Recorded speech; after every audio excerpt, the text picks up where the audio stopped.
रोज़गार एकेडमी में आप सबका स्वागत है। मेरा नाम सचिन कटियार है। हम पहले 2 वीडियो निकाल चुके हैं इकोनॉमी को लेकर। आज उसका पार्ट 3 है जो हम शुरू करने वाले हैं। हम लोगों ने पूंजीवादी हम लोग ये पढ़ रहे हैं ना, हम लोग ये पढ़ रहे हैं कि पूंजीवादी, आज ख़त्म कर देंगे हम इसको, पूंजीवादी अर्थव्यवस्था है ना, इसके अलावा राज्य अर्थव्यवस्था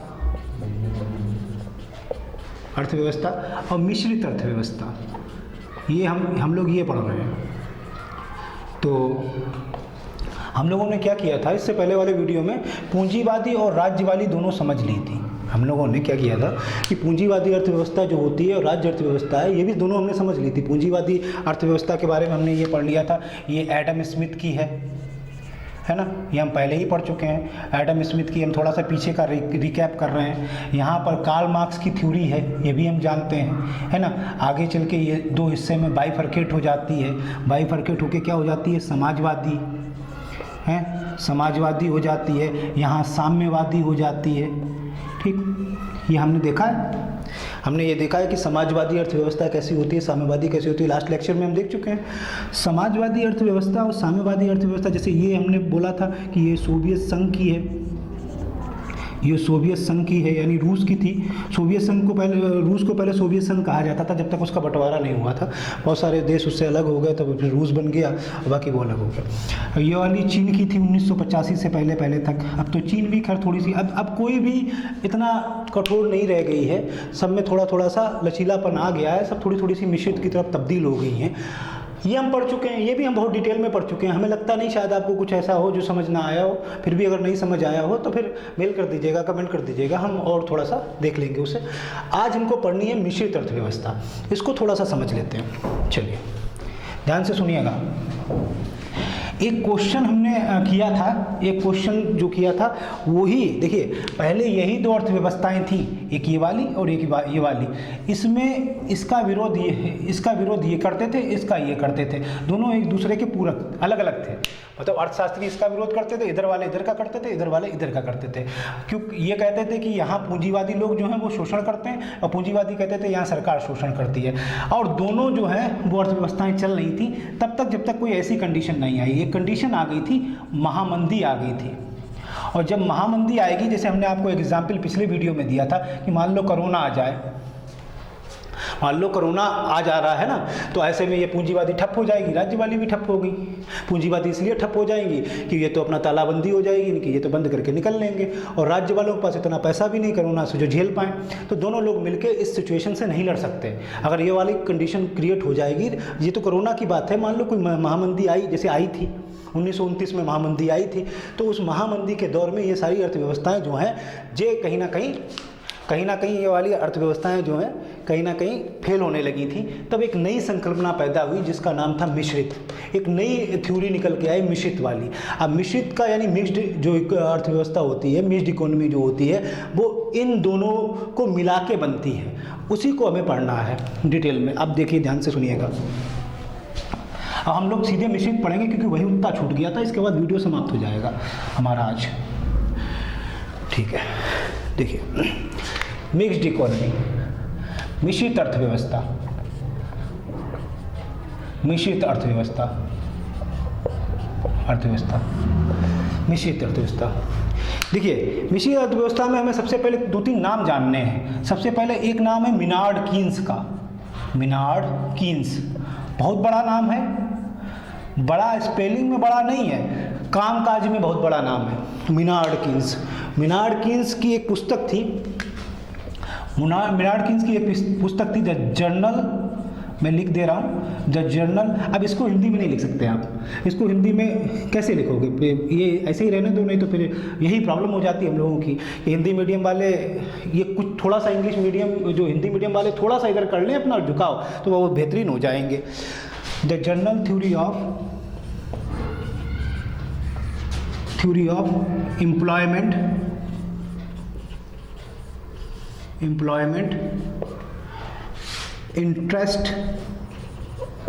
इंटरेस्ट एंड मनी। इस पुस्तक का नाम था इनका the general theory of employment, interest and money. पुस्तक में इनके विचार थे। इनके विचार कैसे थे? इनके विचारों में लगभग मिश्रित जैसा ही कुछ रूप था। देखिए, मिश्रित एकदम नहीं टपक पड़ी है, आपके मन में आया होगा एकदम मिश्रित टपक पड़ी, मिश्रित टपकी नहीं है। पहले पूंजीवादी थी, राज्य वाले और पूंजीवादी वालों फेल हुए, आपस में जब ये टकराए तो एक नई संकल्पना पैदा हुई, और पैदा होने से पहले कुछ ऐसी चीज़ें निकल रही होंगी, एकदम नाम नहीं आया मिश्रित। ये लोग कहना चाह रहे होंगे कि पूंजीपति अब अपने यहाँ, जैसे पूंजीवादी अर्थव्यवस्था में क्या होता है कि उसमें सरकार का इंटरफेयर ना हो, एडम स्मिथ कहते हैं, लेकिन अब ये लोग ये ऐसा कहना चाहेंगे थोड़ा बहुत सरकार इंटरफेयर करे, थोड़ा बहुत करेगी तो सही हो जाएगा। ये ऐसे लोग हैं जो चाहते हैं कि मिश्रित टाइप की एक संकल्पना आ जाए। तो इनकी एक पुस्तक थी जिनका नाम था पुस्तक का नाम था general theory of employment, interest and money, पुस्तक प्रकाशित हुई और उसमें जो संकल्पना आई थी वो कुछ मिश्रित मिलती जुलती थी। क्या कहा इन्होंने, एक लाइन देखिएगा आप, कहते क्या हैं, ये एडम स्मिथ का विरोध करते हैं। एडम स्मिथ जो पूंजीवादी हैं उनका विरोध करते हैं। क्या कहते हैं, देखिए, अदृश्य हाथ बाजार में संतुलन की स्थिति तो लाएंगे, पर गरीबों का गला घोंटकर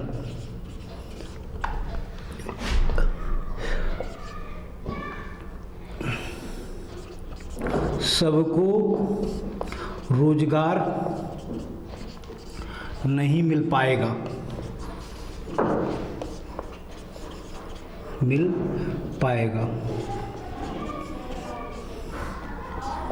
सरकार का इसमें दखल देना जरूरी है।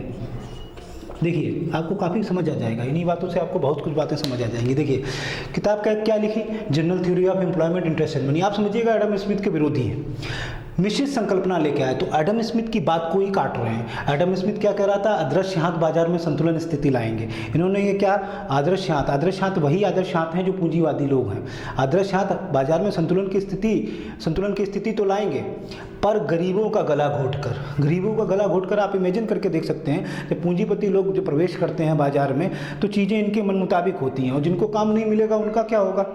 चलिए मान लेते हैं जिनका काम, मान लीजिए आपको काम मिल गया, इनकी फैक्ट्री में, तो आपको तो 10,000 मिल गया पैसा, 10,000 20,000 जो भी तनख्वाह मिलने लगी, आपको 20,000 की तनख्वाह मिलने लगी, तो आप तो शायद वो चीज़ें अफोर्ड कर पाएँ, खरीद पाएँ जो इनने बनाई हैं आवश्यकता वाली चीज़ें। लेकिन जिनको काम नहीं मिला वो कैसे खरीद लेंगे, वो तो और महंगी चीज़ें हो जाएंगी उनके लिए, वो तो आम आदमी के लिए तो वो खरीदने से मुश्किल हो जाएगी। तो दिख नहीं रहा, गरीबों का गला घोंटकर, गरीब तो मर ही जाएगा और सबको रोजगार नहीं मिल पाएगा, ऐसा ये मानते ही थे।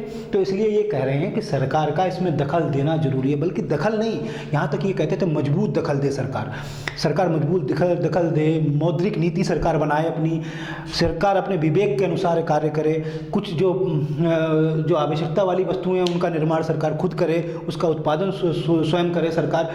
तो ऐसा कुछ ये बताने की कोशिश कर रहे हैं मिनार्ड-किन्स। और लिखते हैं, एक सेंटेंस में लिखूंगा और देखिए, इससे आपको सारी बातें समझ आ जाएंगी। मिनार्ड-किन्स एक लाइन और लिखते हैं, आप नोट्स बनाते रहिएगा सब लोग, ठीक है। आप नोट्स अच्छे बना लेना, जैसे मैं लिख दे रहा हूँ एक लाइन करके, ऐसे आप नोट्स बना लेना, यही सब पूछा जाता है और कुछ नहीं पूछा जाएगा। हमें आप देख के बना लीजिएगा नोट्स, जैसे हम बना रहे हैं वैसे आप ऐसे ही लिख लेना, बस हो जाएगा आपका। जो बोलते जा रहे हैं आप वैसे लिख लीजिए। पहले ऐसा कर लीजिएगा, जो हम बोलते जा रहे हैं वो आप एक रफ कॉपी में लिख लेना, उसके बाद उस रफ कॉपी से देख के एक अच्छे नोट्स बना लो अपने, ठीक है। चलिए, तो ये इसके अलावा एक लाइन और देखिएगा, ये क्या कहना चाहते हैं। हाँ, तो इनमें बहुत कुछ है, इतना अपने पास टाइम भी नहीं कि इतना सब बता सकें, बहुत डिटेल में है। जब आप कभी मेंस में अगर प्री निकाल पाते हैं, मेंस में होंगे तो फिर आप हमें दोबारा बताइएगा, हम और बहुत डिटेल वर्जन इसका बताएंगे। अभी अपने लोग क्या कर रहे हैं, अभी हम लोग थोड़ा सा इसके बारे में सब कुछ जानते हुए निकल रहे हैं कि सब ऐसा है, सब कुछ थोड़ा सा जान लें, ठीक है। फिर भी ये इतना डिटेल है आपके पीटी के लिए तो बहुत काम का है, सब हो जाएगा। और मेंस भी इसके बल पे लिख लोगे अगर आप समझ लेते हैं, मंथन कर लेते हैं अपने आप में, चीज़ें अपने आप समझ ले रहे हैं, थोड़ा ज़्यादा माइंड सेट कर ले रहे हैं, तो आप बढ़िया लिख लेंगे, हमें विश्वास है, ठीक है। देखिए, इनने ये किताब लिखी, मिश्रित के लिए बोल रहे थे, और वो एक सेंटेंस मैंने लिखा था। एक और बात ये कह रहे थे पूंजीवादी को एक सलाह दे रहे हैं, पूंजीवादी अर्थव्यवस्था में मैं ऐसे लिख रहा हूँ, ठीक है, शॉर्ट में लिख दे रहा हूँ। पूंजीवादी अर्थव्यवस्था में समाजवादी अर्थव्यवस्था को अपने में बचाना चाहिए। देखिए कितनी अच्छी बात इन्होंने कही है, आप इसे समझ के देखिएगा, बहुत अच्छी बात कही।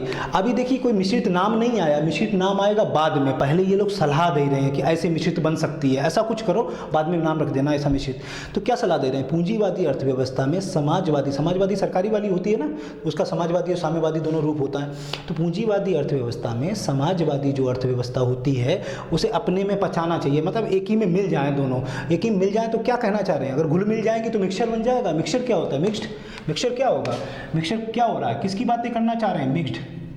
कहना कुछ ऐसा चाह रहे हैं लेकिन खुल के नहीं बोल पा रहे, क्योंकि खुल के इसलिए नहीं बोल पा रहे क्योंकि दोनों मान नहीं रहे, ना पूंजीवादी वाले मान रहे हैं ना समाजवादी वाले मान रहे हैं। कोई लोग इनकी बातें नहीं मान रहे, ये अपनी बातें कह रहे हैं, इनकी बातें मानी नहीं जा रही, मानेंगे आगे जाके जब इनके ऊपर महामंदी गिरेगी ऊपर तब मानेंगे।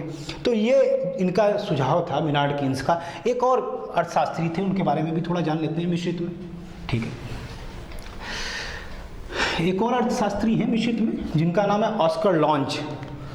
इनका नाम है ऑस्कर लॉन्च। ये नाम बहुत आते हैं, आप इन नामों पे हम इसीलिए तो कुछ छोड़ना नहीं चाह रहे और थोड़ी सी हम आपसे अपनी बातें शेयर कर रहे हैं। बात ये है कि हम ये समझ नहीं पा रहे हैं कि बहुत सारा कंटेंट है जो बताना चाहिए आपको। अगर हम ये नाम जैसे ये छोड़ दें या मिनार्ड कीन्स के नाम छोड़ दें, सैकड़ों बार आ रहे हैं, पीटी की परीक्षाओं में आ रहे हैं, आरओ में आ रहे हैं, उसमें आईएएस में आ रहा है, पीसीएस में आ रहा है, कथन भी बनाए जा रहे हैं इस पर ए बी करके 1 2 करके। मन ऐसा लगता नहीं कि इनको हम छोड़ दें, लेकिन आप हमें शायद समझ पा रहे हो, लेकिन हम क्या करें, हम थोड़े से फंस गए हैं। तो कितना बता दें, टाइम भी नहीं है हमारे पास उतना बताने का। आप लोग हमें सुझाव दीजिएगा जैसे आपको अच्छे लगते हो, कि वीडियो थोड़ी लंबी हो जाती है, फिर वो भी डर लगता है कि वीडियो लंबी हो जाती है, कई लोग कहते हैं कि ये वीडियो लंबी हो गई है ना। आप बढ़िया सुझाव दीजिएगा। मैं आपको सब कुछ बताना चाहता हूँ, कम से कम इतना तो बताना चाहता हूँ कि हमारा कोई भाई बंधु जो कहीं गांव में रह रहा है, कहीं भी रह रहा है, जो पढ़ नहीं सकता है, कम से कम वो घर पे सब देख के अपने आप तैयारी पूरी कर ले, सही से उसकी तैयारी हो जाए।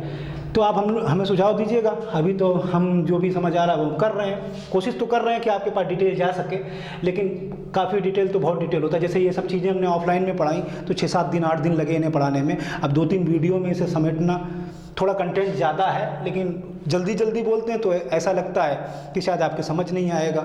धीरे धीरे करते हैं तो कितने दिन तक इन चीज़ों को खींचें, और अगर इन्हें बताएंगे भी नहीं तो ऐसा लगता है तुम बहुत कुछ पीछे रह जाओगे। ज़माने में लड़के आगे निकल गए हैं, जो बड़ी बड़ी कोचिंगों में जाके पढ़ लेते हैं वो ये सब चीज़ें पढ़ गए होंगे, वो आगे निकल गए लाखों रुपये खर्च करके, आप पीछे रह जाओगे, तो फंस गए हैं एक धुंध में। आप लोग सुझाव दीजिएगा, आपके सुझाव का इंतज़ार रहेगा कमेंट में। दूसरे थे, एक तो मिनार्ड कीन्स की बात थी, दूसरे थे ऑस्कर लॉन्च। ऑस्कर लॉन्च की बात करता हूँ मैं। ऑस्कर लॉन्च क्या कहते थे, एक लाइन में समझते हैं, बहुत कुछ इनने कहा है वो हम बातें नहीं करेंगे, कह रहे हैं ना कि वो हम कर ही नहीं पाएंगे बातें, लेकिन एक लाइन में एक बात को समझते हैं, हम अपनी तरफ से एक लाइन को समझते हैं। एक लाइन में ये कहते हैं कि समाजवादी, आप नोट्स जरूर बनाते रहिएगा, ऐसे ही बना लीजिएगा, समाजवादी अर्थव्यवस्था को कुछ कदम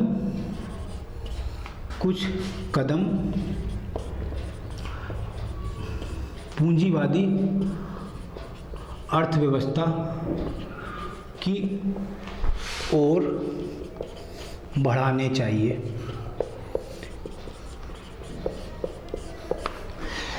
देखिए, अब ऑस्कर लॉन्च की अगर आप एक लाइन देख रहे हैं तो ये भाई साहब कहना क्या चाह रहे हैं। ये अर्थशास्त्री जो, ये पोलिश के अर्थशास्त्री हैं, पोलैंड के हैं, पोलैंड के जो पोलैंड में जन्मे होते हैं उन्हें पोलिश बोलते हैं। और जो मिनार्ड कीन्स, जो ये ऑस्कर लॉन्च जो हैं ये पोलैंड के हैं, इसलिए इसे पोलिश दार्शनिक अर्थशास्त्री के नाम से जाना जाता है। हमने कहा इसकी डिटेल और भी बातें करेंगे, टाइम आने पर करेंगे। आज हम जो इन चीज़ों के बारे में जो बातें करें इन्हें आप समझ लीजिएगा, बहुत डिटेल है, बहुत डिटेल बता सकते हैं, इसका बहुत गहराई तक जा सकते हैं, जड़ों तक जा सकते हैं, लेकिन अभी यही है, बस हम थोड़ा सा धुंध में फंसे हुए हैं। आप लोग सुझाव दीजिएगा हमें। समाजवादी अर्थव्यवस्था को कुछ कदम पूंजीवादी अर्थव्यवस्था की ओर बढ़ाने चाहिए, ये क्या कहना चाह रहे हैं, ये भी यही तो कहना चाह रहे हैं। जो सरकारी अर्थव्यवस्थाएं हैं, समाजवादी सरकारी होगी, समाजवादी साम्यवादी सरकारी तो होती हैं, राज्य वाली हैं, तो समाजवादी अर्थव्यवस्थाओं को कुछ कदम पूंजीवादी की तरफ बढ़ाओ। मतलब तुम थोड़ा सा उनके साथ हाथ मिला लो, थोड़े कदम तुम बढ़ाओ, थोड़े वो कदम बढ़ाएं, मिल जाएंगे तो कुछ अच्छा हो जाएगा, ऐसा कहना चाह रहे हैं। और वो मिनार्ड कीन्स भी क्या कहना चाह रहे हैं, वो कह रहे हैं पूंजीवादी थोड़े से कदम बढ़ा लें उधर, ये कह रहे हैं समाजवादी थोड़े कदम बढ़ा लें। दोनों लोग कुल मिला के एक ही बात कहना चाह रहे हैं कि भाई साहब मिश्रित पे आ जाओ, लेकिन शब्द मिश्रित नहीं बोल रहे, लेकिन कहीं वही सही रहे। और अभी तक शब्द मिश्रित पैदा भी नहीं हुआ, थोड़े दिन बाद हो जाएगा पैदा, लेकिन ये लोग सलाह दे रहे। और कोई ना इनकी बात मान रहा ना कोई उनकी बात मान रहा। उनकी भी बात शुरू में किसी ने नहीं मानी, इनकी भी नहीं मानी, क्योंकि जब अर्थव्यवस्थाएं कोई चीज़ अपना लेती हैं, जब किसी भी देश की अर्थव्यवस्था कोई एक पहली विचारधारा को अपना लेती है तो उस विचारधारा को छोड़ना बहुत मुश्किल पड़ जाता है। क्योंकि आपको तो एक विचारधारा लग रही है, लेकिन इमेजिन करके देख लीजिए, अगर तय हो गया है कि घर जो है मुखिया चलाएगा, हम घर को समझते हैं घर ही देश है, अगर आप घर समझ लिए तो सब कुछ समझ लिए। अगर हम ये तय कर लें कि घर हमारा मुखिया चलाएगा, जैसे हम पहले वीडियो में पढ़े थे कि घर हमारा मुखिया चलाएगा, पंखा नहीं चला सकते ना कि आवाज़ तेज आ होने लगती है, भरभराने लगती है, इसलिए थोड़ा सा पसीना निकलता है। तो जैसा हमने पहले वीडियो में पढ़ा था, घर जैसे मुखिया चलाने लगे तो आप इमेजिन करिए, जब तक कुछ प्रॉब्लम नहीं होगी तब तक मुखिया हट नहीं सकता, और मुखिया को एकदम हटाते भी नहीं हैं हम लोग। तो यही वो समस्या है कि अगर हम अमेरिका ने मिश्रित अपना लिया है तो अब वो अमेरिका ने पूंजीवादी अपना लिया है तो अब उसको हटाना इतनी जल्दी वो हटेगा नहीं उससे, क्योंकि उसे उसमें ठीक लगने लगा। पूंजीपति लोग एकदम अपना काम करने लगे, एकदम उन्हें हटाना या उन पे नियम बनाना या उन पे सरकार के नियम थोपना मुश्किल हो जाएगा। कि अगर समाजवादी थोड़ा वो उसमें मत, जैसे ये कह रहे पचा लो अपने समाजवादी, तो राज्य उस पर सरकार क्या करेगी, उस पर प्रेशर डालने लगेगी, प्रेशर डालेगी तो पूंजीपति भड़क जाएंगे। तो एकदम कुछ अनहोनी ना हो जाए, एकदम कुछ गड़बड़ ना हो जाए, तो सरकार को भी लगता है हम का इतने बड़े बड़े पंगे लें, हमारी भी सरकार चली जाएगी। तो बातें समझिए, दूर तक जाती हैं ये बातें। अगर इन्हें गहराई से समझोगे तो आपको 6 पन्ने लिख लोगे ऐसे कि एकदम बदलाव नहीं आ सकता। और देखिए, रूस ने बदलाव एकदम करने की कोशिश भी की थी, हम ये डिटेल में और था इसका। रूस ने एक बार बदलाव करने की कोशिश भी की थी, लेकिन रूस ने जैसे ही अपना बदलाव किया था वैसे ही वो उसका बंटवारा हो गया था। रूस तभी ब्रेक हुआ है क्योंकि उसने अपने यहाँ यही बदलाव करने की कोशिश। तो बहुत सारा आपको होमवर्क करना पड़ता है, कुछ भी चेंज करने के लिए आपको बहुत सारा होमवर्क करना पड़ेगा। ये सारी बातें आपको ध्यान में रखनी होगी। अर्थव्यवस्था अपने आप में चलने लगती है, कुछ भी बदलाव लाओगे तो सरकार खुद में चली जाएगी। जैसे अभी हमने सोवियत संघ के बारे में बताया, सोवियत संघ टूट गया था पूरा इसी वजह से कि उन्होंने पहले से होमवर्क नहीं किया था। तो ऐसा कुछ भी बदलाव ये लोग कह रहे हैं ना, जैसे ऑस्कर लांज कह रहे हैं, मेनार्ड कीन्स कह रहे हैं कि कुछ बदलाव लाइए, आप कुछ बदलाव लाइए, तुम थोड़ा सा उनकी तरफ हाथ मिलाओ, वे कह रहे तुम उनकी तरफ हाथ मिलाओ, दोनों लोग कुछ समझौता कर लो, हाथ मिला लोगे, मिल के काम करोगे तो अच्छा काम हो जाएगा। ऐसे ही कुछ कहने की कोशिश कर रहे हैं, लेकिन ये लोग अपने में इतने ज़्यादा कठोर हो जाते हैं, रच बस जाते हैं उन चीज़ों में कि बदलाव तब तक नहीं लाया जा सकता जब तक इनके में खुद ना कोई प्रॉब्लम क्रिएट हो जाए। तो बस यही वेट करो कि एक प्रॉब्लम क्रिएट ही हो गई। अब वो प्रॉब्लम क्या थी वो सुन लीजिए बस। देखिए, इन लोगों की बातें इतनी नहीं मानी जा रही थी, लेकिन इन लोगों की बात आज ये बहुत मानी जाती है। इनकी बातें, इतनी बातें इनकी नहीं मानी जा रही थी। अब देखिए, एक बताता हूँ मैं। 1929 का ये दौर रहा है और इससे पहले का दौर रहा है। एक बार आई है आर्थिक महामंदी। आर्थिक महामंदी मतलब एक ऐसा दौर था जिस समय महामंदी आ गई। महामंदी आप समझ सकते हैं, मतलब एकदम बैठ गया सारा बाजार। अब इसे पॉइंट में समझिएगा ज़रा, पहले इस पर थोड़ी बात कर लेते हैं। बाजार ख़त्म हो गया, आप ऐसा समझ लीजिए, बाजार ख़त्म हो गया। जब बाजार ख़त्म हो जाएगा तो डिमांड क्या होगी? Demand and supply. Demand and supply. जब बाजार ख़त्म होगा तो डिमांड एंड सप्लाई बैठ जाएगी। बैठ जाएगी का मतलब है समाप्त हो जाएगी, मार्केट में कुछ होगा ही नहीं। आप एक देखिए, आपने एक देखा होगा कि वो किया, सरकार ने किया था जब डीमोनेटाइजेशन किया था, आपको याद होगा। तो उसमें देखा था सारे पैसे खींच लिए गए थे बाज़ार से, सब पैसे गायब हो गए थे। तो बाज़ार में स्थिति क्या थी? जिसके पास 100 रुपया भी पड़े थे ना जेब में, वो कुछ खरीदने नहीं जा रहा था। मक्खियाँ सब्जियों के ऊपर भिनभिनाती थी, कोई सब्जी नहीं खरीदने जा रहा था, कोई चीज़ें नहीं लोग खरीद रहे थे, इसलिए क्योंकि उनके पास पैसा नहीं था। तो इस दौर में पैसा नहीं होता तो खर्च काहे करेंगे? खर्च नहीं करेंगे तो ये देखो जरा इसकी प्रॉब्लम क्या क्या होगी। अगर डिमांड नहीं होगी तो बाज़ार में कुछ आएगा नहीं, और अगर बाज़ार में आएगा नहीं तो सप्लाई नहीं होगी, अगर सप्लाई नहीं होगी तो फैक्ट्री बंद होगी, और फैक्ट्री में मजदूर काम नहीं करेगा, मजदूर काम नहीं करेगा तो मालिक कह देगा घरे जाओ। अब वो घरे चला आएगा तो घर पे आके तो कुछ तो खाएगा ही, और पैसा उसके पास है नहीं। तो ये दौर क्या कहलाएगा? आर्थिक महामंदी का दौर। जब आर्थिक महामंदी का दौर आया उस समय, तब अब इन दो व्यवस्थाओं को तुम देखो ढंग से। एक है पूंजीवादी, यही तो चल रही थी, और इसे बदलने के लिए लोग कह रहे थे कि बदल जाओ भाई, बदल जाओ। मेनार्ड कीन्स कह रहे थे, और ऑस्कर लांज कह रहे थे। ऑस्कर लांज इससे कह रहे थे तुम 2 कदम उधर बढ़ा ही लो, राज्य वाले से। राज्य में समाजवादी से कह रहे थे ये, राज्य अर्थव्यवस्था में ऑस्कर लॉन्ज राज्य अर्थव्यवस्था में जो समाजवादी है बातें करे तो 2 कदम तुम इधर बढ़ा लो, ये करे तुम उसे पचा लो। नहीं मान रहा था कोई इनकी, मिनार्किन्स की भी नहीं मान रहा था, उनकी भी नहीं मान रहा था। ये आ गया, अब ये आ गया। जब ऐसी दशा आएगी, लोग बेरोजगार हो जाएंगे, वो घर को भागेंगे, जैसे आज कोरोना में घर को भागे हैं, ऐसी दशा आएगी। अब बताओ ये पूंजीपति कहाँ है? अब ये पूंजीपति मालिक ये भी भागे, ये अपने ताला लगाएंगे, बंद, क्लोज, क्या कहेंगे, फैक्ट्री क्लोज, फैक्ट्री क्लोज्ड। अब फैक्ट्री जब क्लोज हो जाएगी, क्या मजदूरों को वेतन दिया गया? आप बताइए। उनका जो बचा हुआ वो भले दे दिया हो, बहु रोक लिया होगा, आगे का देंगे? काम ही नहीं तो पैसा काट देंगे, वो खुद ही नहीं पैसा देने वाले।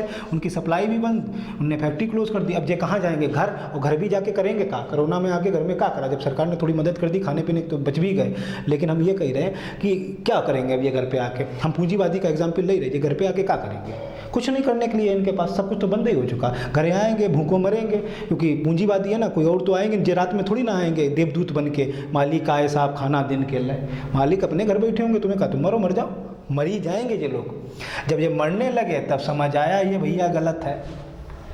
ऐसे ही इनके ऊपर आई बात, इनके ऊपर जय मंदी इनके ऊपर भी गिरी। जब इनके ऊपर गिरी, जो ऐसी अर्थव्यवस्थाएं मानते थे, उनके पास इतना पैसा नहीं था कि लोगों को बचा सकें, लोगों के दोबारा पुनर्गठन कर सकें, पुनर्संरचना डेवलप कर सकें। इनको भी लगा कि अरे ऐसे तो बर्बाद हो जाएंगे। तब दोनों लोगों के दिमाग में आया, भैया ऐसा करो, गठबंधन कर लो, तुम्हारी बात सही है, 2 कदम हम बढ़ा ले रहे, 2 कदम तुम बढ़ा लो। और नई संकल्पना का जन्म हुआ। इस संकल्पना का नाम था मिश्रित। अब बातें सबने मान ली कि भैया मिश्रित अर्थव्यवस्था की तरफ थोड़ा थोड़ा झुकाव करो, तो अब सबने थोड़ा थोड़ा सा झुकाव करना चालू कर दिया मिश्रित तरफ। और एक और संगठन था जिसके ऊपर सबकी निगाह थी, वो क्या सोचता है, उसका नाम था विश्व बैंक। बस उसके बारे में सब लोग निगाह रखे थे, विश्व बैंक क्या कह रहा है, क्योंकि हर आदमी विश्व बैंक की तरफ भागता है, हर देश की अर्थव्यवस्था विश्व बैंक से जुड़ी हुई है। तो विश्व बैंक क्या सोचता है, कौन सी अर्थव्यवस्था का पक्षधर है विश्व बैंक? तो विश्व बैंक के बारे में जरा 2-3 लाइनें जान लेते हैं, बहुत पूछा जाता है। देखिए, विश्व बैंक चुपचाप सब देख रहा था, विश्व बैंक चुपचाप सब देख रहा था। और क्योंकि इसका जवाब या किसका पक्षधर है तो बहुत इंपॉर्टेंट हो जाएगा कि हर अर्थव्यवस्थाएं इसके साथ जुड़ी हुई हैं, ज़रूरतें पूरी करती है ये अर्थव्यवस्थाएं की, तो ये किसका पक्षधर है, इसका सब वेट कर रहे, आँख ही गड़ा के विश्व बैंक की तरफ देख रहे थे, ये क्या कहता है, किस अर्थव्यवस्था को अच्छा बताता है। और 1999 तक इसने कुछ नहीं जवाब दिया, लेकिन 1999 की तरफ इसने एक रिपोर्ट प्रकाशित की, जिसका मतलब उस रिपोर्ट का नाम था एंटरिंग इन 21st सेंचुरी। इसकी रिपोर्ट थी जिसका नाम था एंटरिंग इन 21st सेंचुरी, मतलब 21वीं सदी में प्रवेश। विश्व बैंक की एक रिपोर्ट आई जिसका नाम था 21वीं सदी में प्रवेश। इसी रिपोर्ट की 5 लाइनें बता देंगी कि ये किस अर्थव्यवस्था का पक्षधर है, और सभी जो भी अर्थव्यवस्थाएं इससे जुड़ी होंगी विश्व बैंक से, वो लगभग इसके अनुरूप ही अपना काम करना चालू कर देंगी। अब ध्यान से सुनिएगा इसने क्या लिखा, देखो 4 लाइनें मैं इनकी लिखता हूँ। देखिए, इनने लिखा है, विश्व बैंक ने लिखा, सरकार विकास में अहम भूमिका निभाती है और ये कोई तय नियम नहीं है जो को बताए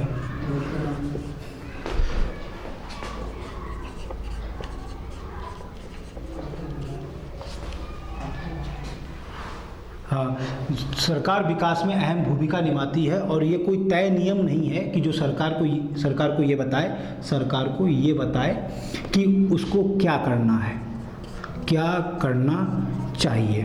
पहला स्टेटमेंट, क्या करना चाहिए, पहला स्टेटमेंट इन्होंने ये कहा था। पहले इस स्टेटमेंट को देखते हैं। सरकार विकास में अहम भूमिका निभाती है। विकास मतलब जानते हैं, ये विकास तो बहुत सुना होगा आपने। विकास केवल सड़कों का विकास होता है, यही विकास नहीं होता। विकास जब आदमी का भी विकास होता है। हम लोग देखो एसडीआई की रिपोर्ट हमारे लोगों की आती है, हम एसडीआई की रिपोर्ट में हमेशा 129-130 में रैंक पे रहते हैं, क्योंकि यहाँ पर डेवलपमेंट का मतलब क्या होता है। डेवलपमेंट का मतलब यही नहीं होता कि सड़क बन गई डेवलपमेंट हो गया। डेवलपमेंट में इंसान का भी डेवलपमेंट सम्मिलित होता है। विकास में इंसान का भी डेवलपमेंट सम्मिलित होता है। विकास का मतलब होता है इंसान का रहन सहन, खाना पीना, शिक्षा उसे कितनी मिल रही है। अगर इन सब जो पैमाने होते हैं, इन सब पैमानों में अगर हम अच्छे हैं, अगर इन सब पैमानों में हम अच्छे माने जाते हैं तो हम ऐसा माना जाता है कि विकास हो रहा है। वरना खाली रोड बन जाए तो विकास हो, ये विकास नहीं होता। हम विकास को खूब पढ़ेंगे, अभी विकास का पूरा चैप्टर ही है आर्थिक विकास क्या होता है। इसे देखते हैं। सरकार विकास में अहम भूमिका निभाती है, विश्व बैंक कह रही है। और ये कोई तय नियम नहीं है, कोई तय नियम नहीं है जो सरकार को ये बताए कि उसको क्या करना है। मतलब ये सरकार की तरफ अभी फेवर में कह रहे हैं, सरकार विकास में भूमिका निभाती है। अब आगे क्या कहा उन्होंने, जरा देखिए। आगे सभी अर्थव्यवस्थाओं को सलाह दी कि वे अपने यहाँ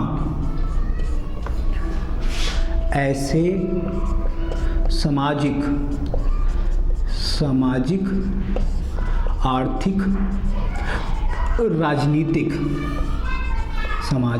आर्थिक, राजनीतिक कारकों को ध्यान में रखकर सामाजिक, आर्थिक, राजनीतिक कारकों को ध्यान में रखकर ऐसे क्षेत्रों की पहचान करें जहां बाजार प्लस सरकार दोनों का दखल हो सके,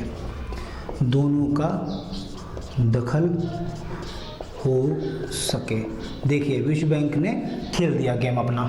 विश्व बैंक पहले तो सरकार के लिए फेवर करती है। क्यों करती है? क्योंकि वो ये जानती है कि ऐसी स्थिति आएगी जरूर महामंदी वाली, और सरकार को अगर हमने फेवर ना किया तो सरकारी लोगों को बचा सकती है, भूखे मरने से बचा सकती है, उनकी स्थितियों को बचा सकती है। तो सरकार को तो भूमिका निभानी होगी। सरकार ने अगर अपने पैर पीछे कर लिए तो ये लोग मर जाएंगे। अच्छा रहा तो ठीक है, अगर कुछ बिगड़ गया, जैसे अभी बिगड़ा है, अभी भी बिगड़ा है, पहले भी बिगड़ा था, तो वे सब देख के आई है विश्व बैंक। तो उसने पहले ही कह दिया कि सरकार को विकास में अहम भूमिका निभाती है। और ये कोई तय नियम नहीं जो सरकार को ये कोई समझाए कि उसे क्या करना है। सरकार के लिए आप कुछ नहीं, सरकार करेगी ही ये रूल।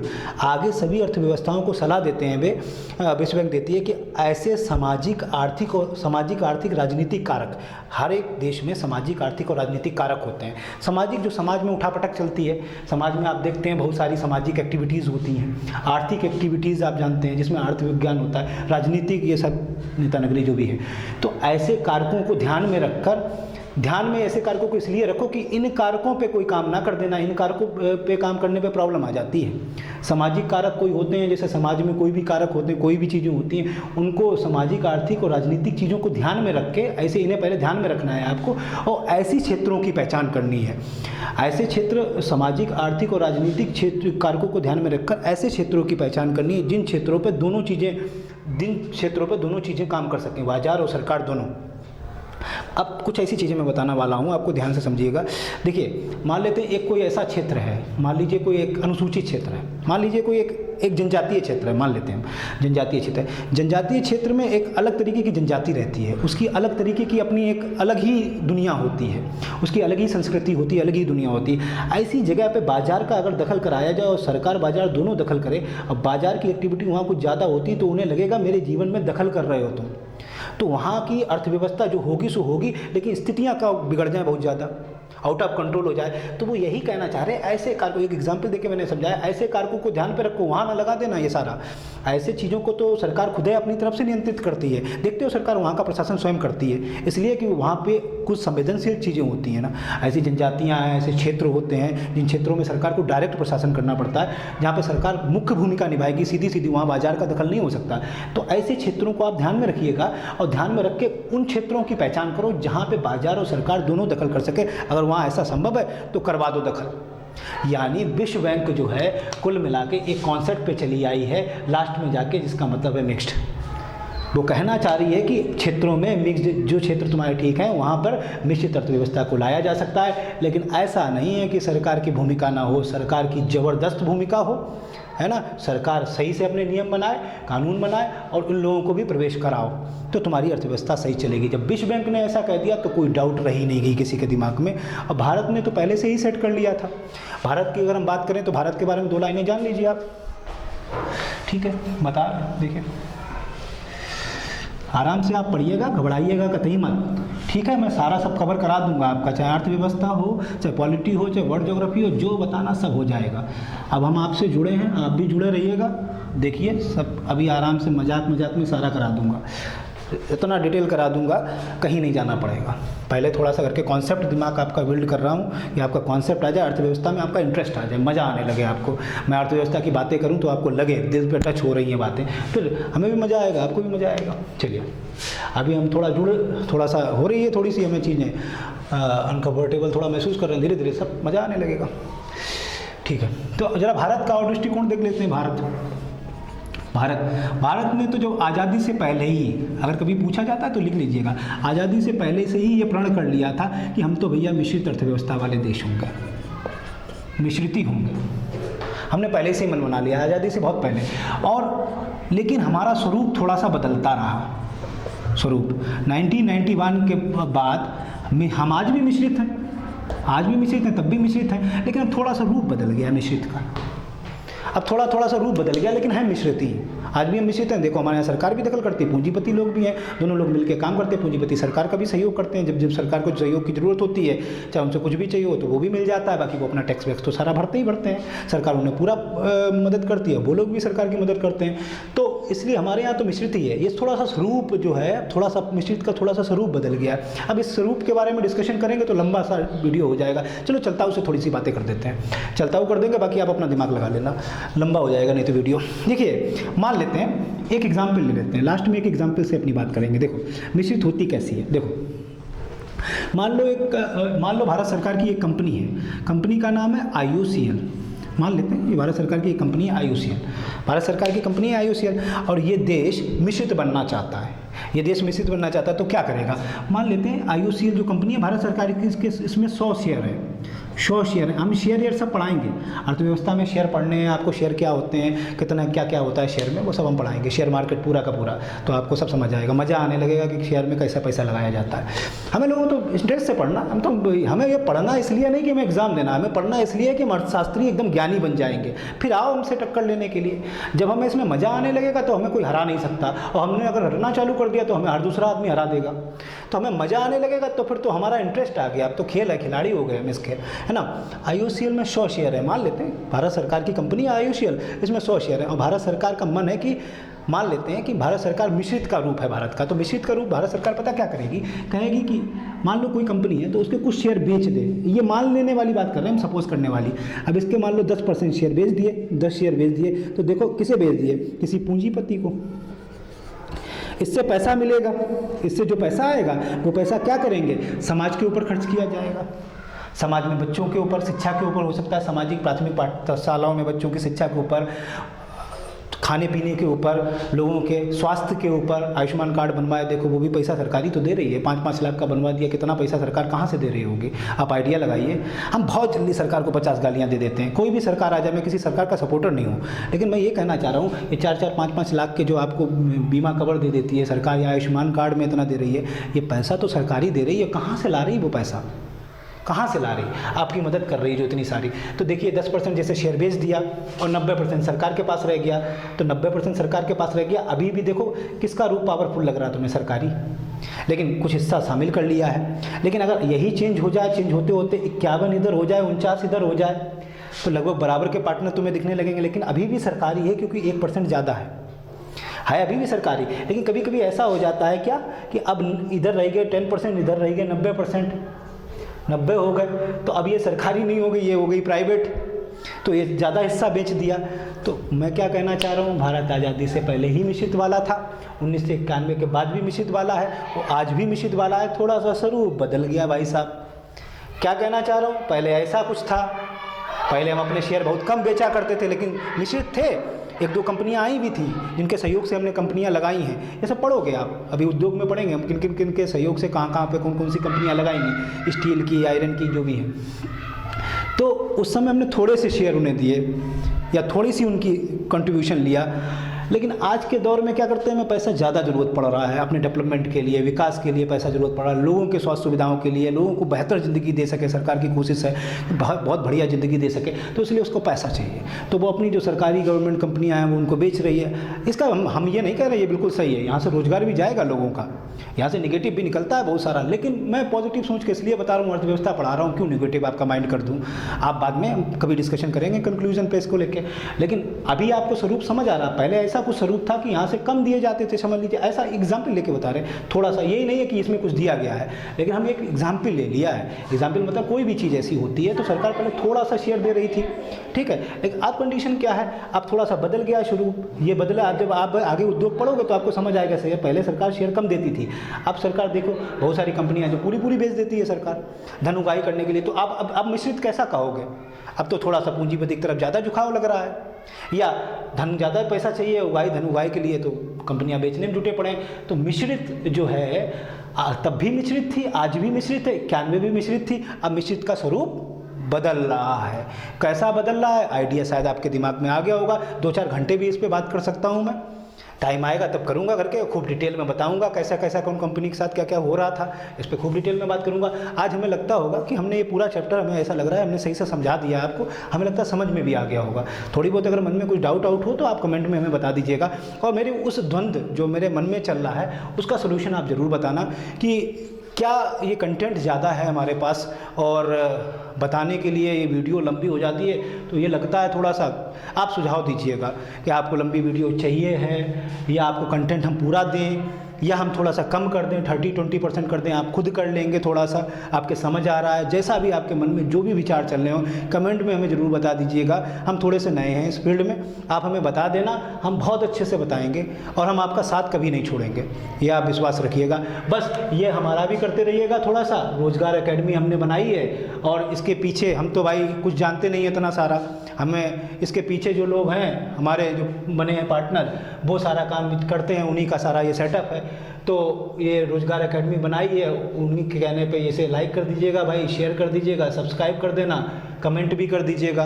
अगर ये सब कर देंगे तो ये आगे बढ़ जाएगा, वरना ये चैनल कहीं बैठ ना जाए। अगर ये बढ़ता रहेगा तो आप जुड़े रहेंगे हमारे साथ, हम आगे हमेशा आपके काम आते रहेंगे, ठीक है।